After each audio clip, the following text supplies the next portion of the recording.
Did you ever take a three-pointer? I think I'm 1 out of 20 for a three-pointer, but it was like the end of the quarter desperation shot. I would never step into a three. But what makes me happy about the big guys this year is that in the last 20 years you haven't really had any big guys in the MVP talk. Now you got two guys that could potentially be MVP, in Jokic and Joel Embiid. So I'm happy about that.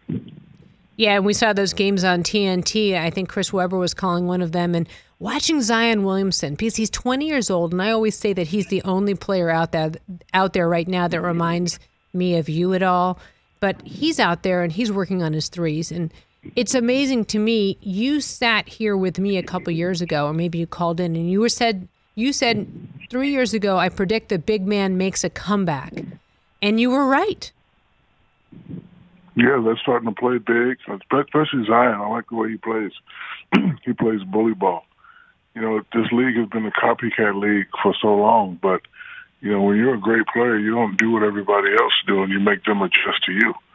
So I laugh when people say I could never play in this era. That makes no sense to me. I would make people adjust to me. I'm not shooting no threes.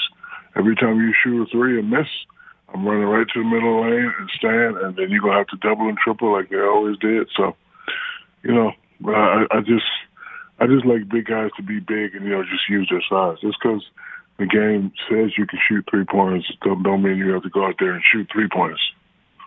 Who's your favorite guy out there right now?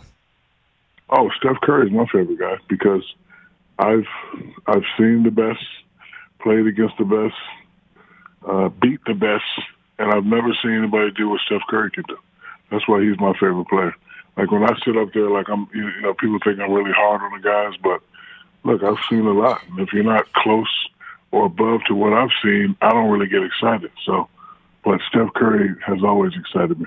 What is it about him? Because every time I think he's going to miss that crazy-looking shot he throws up, he makes it. And if you look at him, he still looks like a little baby. He's not the guy with the big muscles or a guy that can jump really high. He wasn't the guy that was highly, highly touted after high school or college. And he just came and became the MVP of the league, has 3 rings. His team done it the right way through hard work and perseverance. You got to respect that. Hey, you watched all the way to the end. Thanks for that. Watch more right here.